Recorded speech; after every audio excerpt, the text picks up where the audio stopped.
बुढ़ापा पेंशन बहुत बढ़िया है जी, स्कीम है तो जी बुजुर्गों को ना किसी के आगे हाथ नहीं पसारना पड़ता।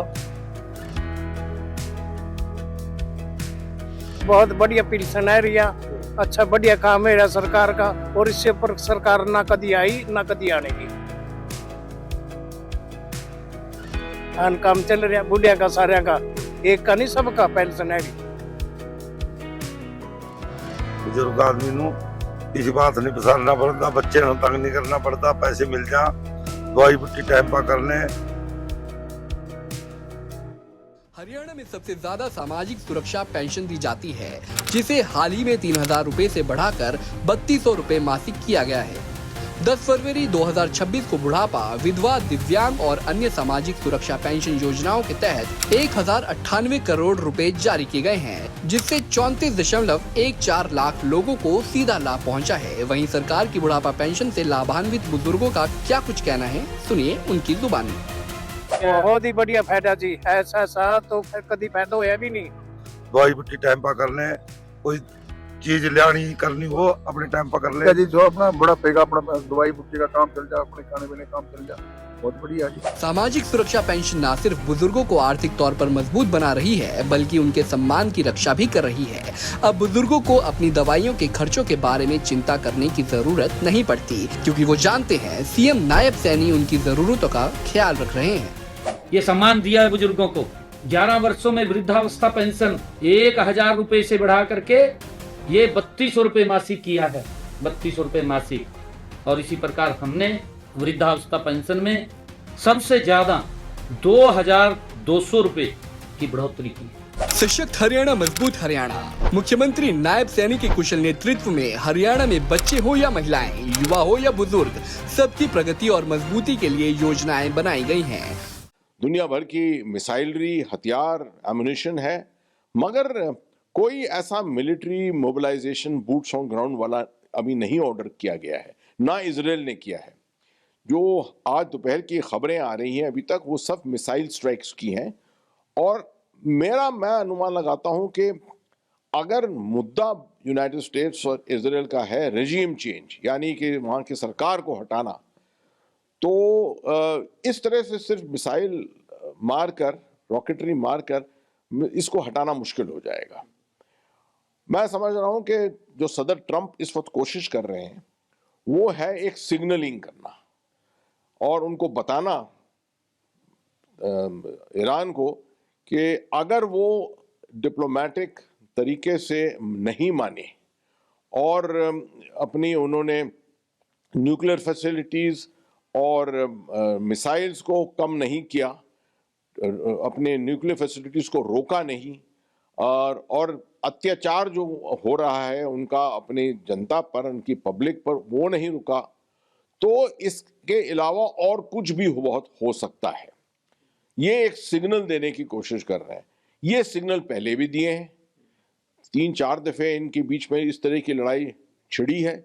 मैं समझता हूं कि ईरान काफ़ी अच्छी तरह से समझता है कि अमेरिका और इजराइल पूरी तरीके से अपने मिलिट्री रिसोर्सेज को कमिट नहीं करेंगे, और अगर करेंगे तो इस तरह की सपोर्ट इंटरनेशनल कम्युनिटी उनको देगी नहीं, और उनको इंटरनल सपोर्ट शायद अमेरिका में भी नहीं मिलेगी इसकी। तो इसका भी एडवांटेज जो है, कुछ फायदा जो है ईरान उठाता है और उठा रहा है। ईरान के पास मिसाइल बेशुमार हैं, न्यूक्लियर फैसिलिटीज, ये असेसमेंट है कि उसके पास न्यूक्लियर काबिलियत बन रही है, अभी तक कहां तक बनी है कोई असेस नहीं कर सकता। मगर इस तरह की आर पार की लड़ाई जैसे शुरू हुई है, इसमें अमेरिका बहुत डिस्ट्रक्शन कर सकता है ईरान पर। मगर ईरान जवाबी हमलों में अगर किसी एक बड़े शिप को या किसी और मैरीटाइम प्लेटफॉर्म के ऊपर हमला करके उसको तबाह कर दे, तो उससे भी बहुत बड़ा पॉलिटिकल प्रॉब्लम जो है, मामला वो छिड़ जाएगा। तो ज़रा नाजुक मामला है इस वक्त जो चल रहा है। देखेंगे कि मैं समझता हूँ कि ये लड़ाई 1-2 दिन चलेगी, उससे ज़्यादा नहीं चलेगी, क्योंकि रेजीम चेंज जो चाह रहा है अमेरिका, वो इस तरीके से नहीं हो सकता है, और वो भी समझता है ये। वो सिर्फ सिग्नलिंग कर रहा है और एक अपनी इंतहा बना रहा है कि वहां तक वो जाएगा, उसके आगे शायद नहीं जाएगा। ईरान भी उनके साथ इसी असेसमेंट में लगा हुआ है। तो इस तरह की लड़ाई में दोनों तरफ जो है वो एक दूसरे के को कैलिब्रेट करके देख रहे हैं कि कितनी इंतहाई कितने आगे तक बढ़ेंगे। और उस ये मामला कभी कभी बड़ा खतरनाक भी होता है, क्योंकि एक दूसरे की इंतहाई आदमी को मालूम नहीं होती है, लीडर्स को मालूम नहीं होती है, और शायद वो अगर किसी लाइन को क्रॉस कर दें तो उससे ज्यादा काफी तबाही हो सकती है। लेकिन आपने हालांकि बात भी की परमाणु हथियार से संबंधित, तो उसमें नेतन्याहू का भी बयान आया है और उन्होंने जो कहा है कि ईरान को परमाणु हथियार हासिल करने की अनुमति नहीं दी जानी चाहिए, न्यूज एजेंसी के हवाले से। जी हाँ, जी हाँ, ये तो पुराना स्टांस है, ना ही सिर्फ इसराइल का, अमेरिका का, यूरोप का, ज्यादातर लोगों का स्टांस ये है कि नॉन प्रोलिफरेशन ट्रीटी के मुताबिक ईरान को न्यूक्लियर हथियारों की काबिलियत नहीं मिलनी चाहिए। अपना न्यूक्लियर पावर के लिए और न्यूक्लियर साइंस के तौर पे इस्तेमाल करें न्यूक्लियर टेक्नोलॉजी को, तो उसमें कोई किसी को ऑब्जेक्शन नहीं है। तो अमेरिका तो क्लेम करता है कि उसने ज़्यादातर न्यूक्लियर काबिलियत जो है ईरान की वो तबाह कर दी है, डिस्ट्रॉय कर दी है, मगर अभी भी असेसमेंट के मुताबिक वो अभी भी जारी है इस प्रोग्राम के अंदर। तो ये कोई चांस नहीं लेना चाहते हैं कि इस तरह से, क्योंकि अगर एक दिन आ गया जहां पर ईरान डिक्लेयर करते कि वो न्यूक्लियर पावर है, तो पूरे मिडिल ईस्ट का जो बैलेंस ऑफ पावर है वो पलट जाएगा बिल्कुल ही।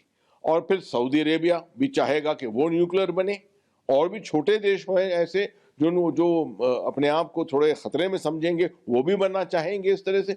तो इस तरह से अगर वो न्यूक्लियराइजेशन पूरे इलाके में हो गया तो ये सभी के लिए बहुत खतरनाक होगा। तो सर भारत के लिहाज से अगर बात करें, हालांकि भारत ने एडवाइजरी भी जारी की है और भारतीय नागरिकों को सुरक्षित रहने की भी सलाह दी है, ओवरऑल प्रतिक्रिया? जी हाँ, ये मिस्र के इलाके में भारतवासियों की बहुत बड़ी संख्या है, तकरीबन 9 मिलियन की संख्या है। यहाँ इजराइल के अंदर भी कम संख्या है, मगर हैं भारतवासी वहाँ पर।